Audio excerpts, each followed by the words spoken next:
Are you struggling with emotional dysregulation? You might know someone who does without even realizing it.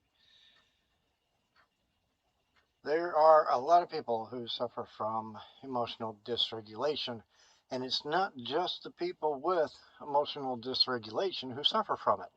Inside of the mind of the emotionally charged person, there's rational thought. It just gets drowned out by the emotionally fed negative recordings that amplify the already out of control emotions. Those living with or working with someone who has uncontrollable emotional episodes can have a difficult time dealing with or even understanding what's going on. Heck, half the time the person with it doesn't know what's going on. The emotional outbursts caused by emotional dysregulation don't seem to have any rhyme or reason behind them. This only amplifies the struggle in the mind of the person suffering because inside their heads there are reasons behind the emotions, even if those reasons are blown way out of proportion. So you're probably asking, what is emotional dysregulation? Well, according to everyone's favorite self-diagnosing site, WebMD, emotional dysregulation is a term used to describe an emotional response that is poorly regulated and does not fall within the traditionally accepted range of emotional reaction. A more commonly understood and misunderstood term would be mood swings. Mood swings are what they sound to be, a swing in the mood. A person might go from one mood to another, usually opposite, with no apparent reason. Typically, this is attributed to a chemical imbalance that is expected in women. Not that society believes that women should have mood swings, just that it's not taken seriously when they do. When men have mood swings, it's attributed to and dismissed as toxic masculinity, even though the emotional shift is the same. But simply saying that emotional dysregulation is the equivalent of a mood swing is like comparing a tire blowout to a three-car pileup. Possibly related, but not the same thing. Emotional dysregulation typically has a longer shelf life. The anger or depression is continually fed by both internal and external sources, legitimate or otherwise. Generalized mood swings can often be dealt with through a change of scenery or topic of conversation. Emotional dysregulation doesn't get sidetracked so easily. So, what causes emotional dysregulation? Well, unlike generic mood swings, emotional dysregulation is the result, or rather likely the result, of several factors, childhood trauma being the primary suspect. Children are moldable human beings. Not literally. Don't try to mold your children like you do clay. That's just painful and messy and it won't work. But their minds are pliable and easily manipulated. Some children display a higher resistance, and more so as they get older. The mind begins to set. It's why Dr. James Dobson encouraged setting rules and boundaries for children before they reach the age of 2 years old. But childhood itself is a world of curiosity and need. Curiosity is part of the learning process to help a mind learn and grow. The need every child has, every human being has, is to be loved and accepted. Children who grow up in a neglectful or abusive home or surroundings are more likely to have complications adapting to society as a whole. Those who have not been given sufficient guidance, acceptance, and emotional validation, that's important, can end up developing mental issues. Over validation of emotions and behaviors can be just as dangerous, so there has to be a balance in there.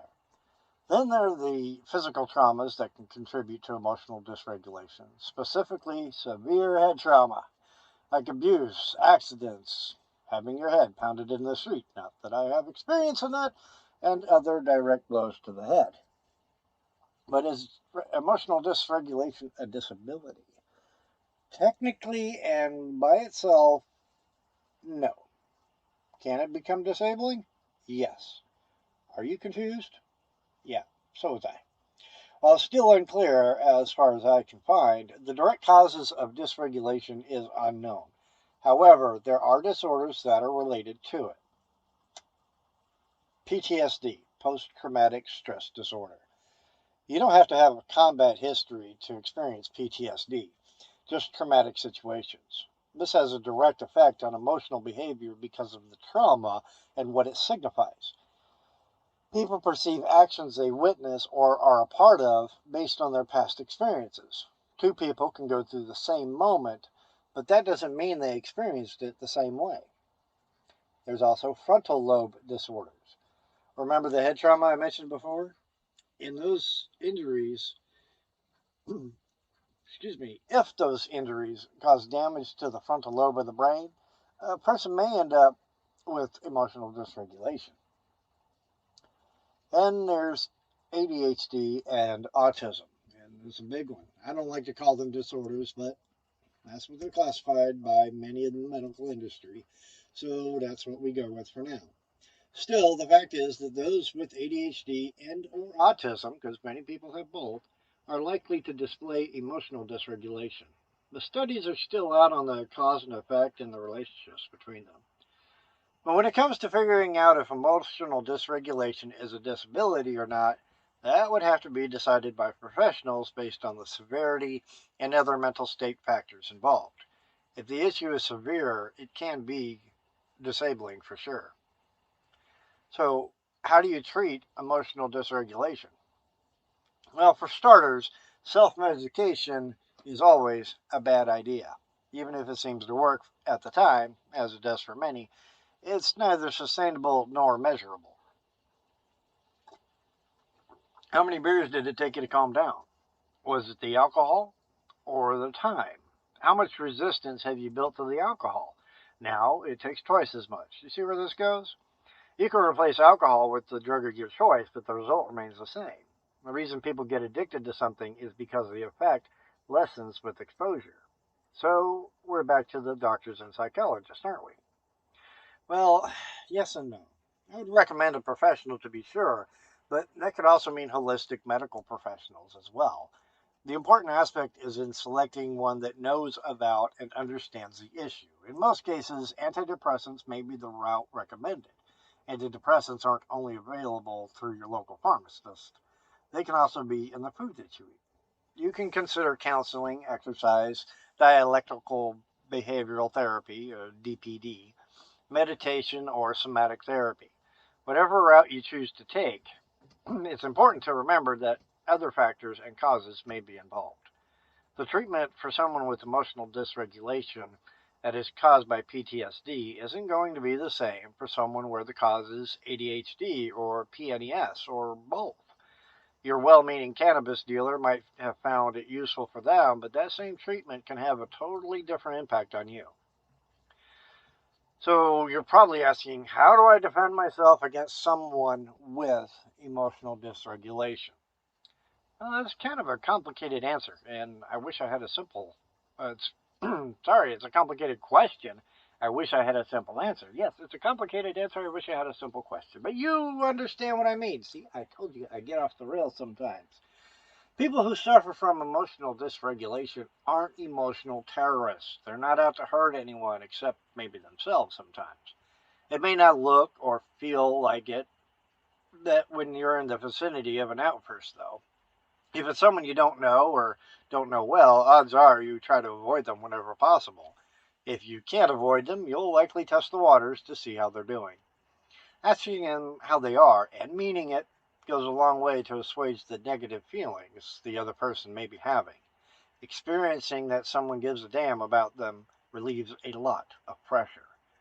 If it's someone that you're in a relationship with, things can get tense. Again, you are not the target of their emotional outburst. Understanding and accepting that will help you to remind yourself of it. Being in that relationship gives you a lot of opportunities. There's a void in their emotional well being that you can help fill. Remember the possible causes? One of those is childhood trauma or neglect. A person who feels unwanted, unloved, and unjustified in their existence can exhibit emotional dysregulation. Remind them every chance you get how you feel about them and why you feel that way. It's not enough to simply utter the words. You have to speak their language. The Five Love Languages by Gary Chapman would be a good place to start. Just like any language, if it's not understood, it's not received.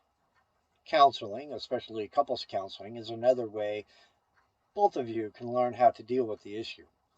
While it may not go away, it can be tamed and the severity lessened. Now, please keep in mind, I'm not a doctor, a psychologist, or anyone in the medical field or psychological professions. This article is not intended to diagnose or treat anything. The recommendations I give are based on research and my own personal experiences. Some of that research comes from Medical News Today, WebMD, and VeryWellMind.com.